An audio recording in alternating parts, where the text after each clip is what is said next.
Well, hi folks, here we are, May 7th. It's a full moon, the full flower moon in Scorpio. And trust everybody's still winning at that game of tag with Wuhan. I've been looking at some old remarks by our Prime Minister, and some other things that have been happening on the North American continent. And I sort of think, you know, we're on a slippery slope where prisoners are being released say in Texas, for example, and a woman trying to feed her kids and keep her business from going under and look after her employees is fined $7,000 and thrown in jail. Incidentally, she was released today. I'm not sure what they're going to do with the fine. But think about that. Think about that. And it's in other places as well. You know, we're letting people, illegal aliens or immigrants, cross our borders. Nobody's talking about that. Our illustrious CBC doesn't talk about that much. And yet we're fining people for just going out and getting fresh air by themselves with nobody around them.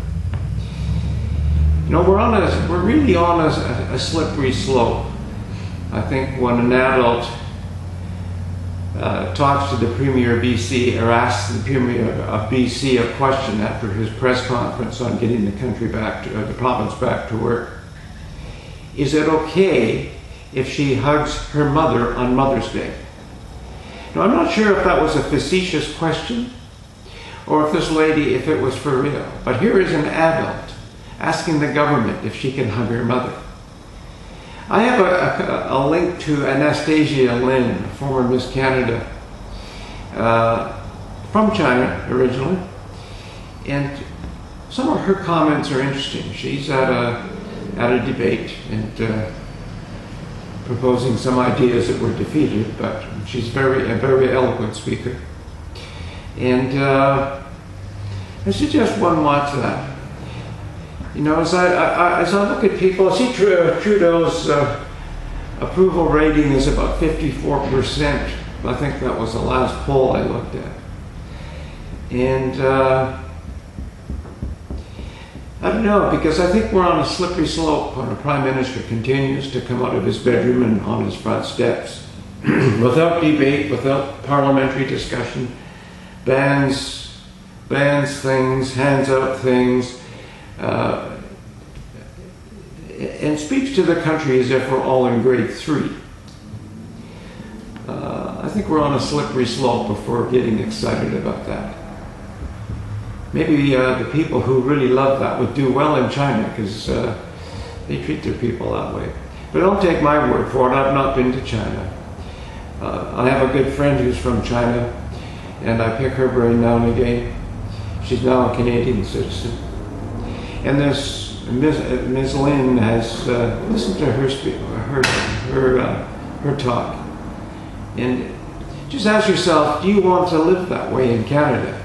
Because the way our society is being re-engineered, if one doesn't see that is where we're heading, we're on that slippery slope. And if we don't dig our heels in and help one another off this slope and say, look, enough is enough, let's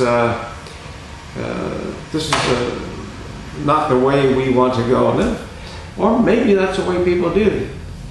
Maybe people do not have any confidence in themselves, don't want to make a decision, don't want to say anything. We're so damn politically correct that we squeak and we smell bad.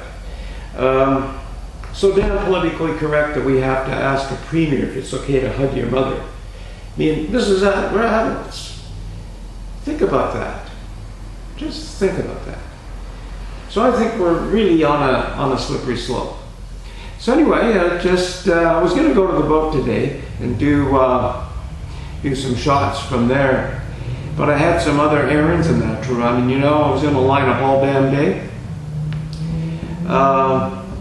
All damn day I was in a lineup, whether it was for picking up groceries, whether it was for going to get gas, everything I had to do, I was in a bloody lineup. And You know, crazy. Crazy. I think we're on a slippery slope. And I think when we all end up with a splash in the swamp, we're going to say, well, why did we let this happen? You know, the population who acknowledges there's as many sexes that you can dream up, and if you don't use the right pronoun, you can be charged with a hate crime. We're on a slippery slope. Really a slippery slope. When we're defying, we talk about science and data, and some of the things that we sort of major in, some of the minor things we major in, defy science and data. It's interesting. I watched the leader of the Quebecois yesterday. If you're not aware, if you're not from Canada, the Parti Quebecois doesn't give a rat's ass about the country of Canada.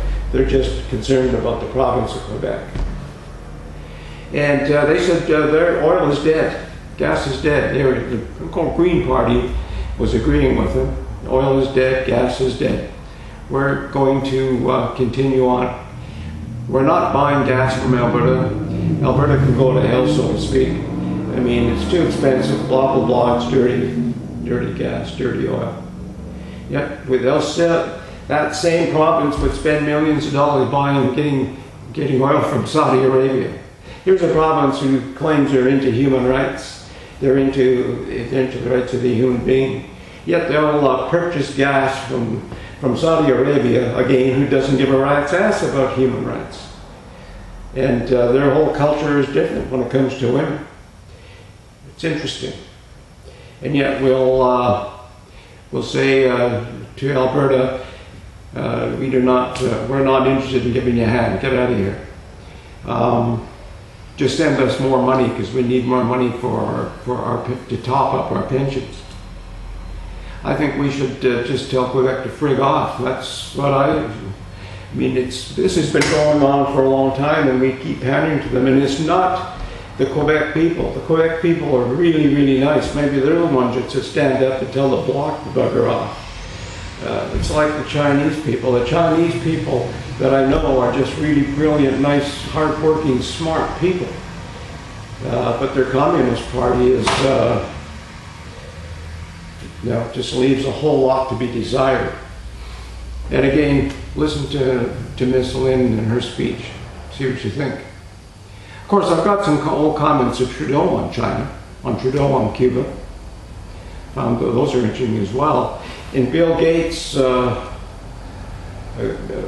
getting himself all excited over his vaccines. I put that link on again too. It's worth another link, another look. But anyway, bye for now, and talk to you soon.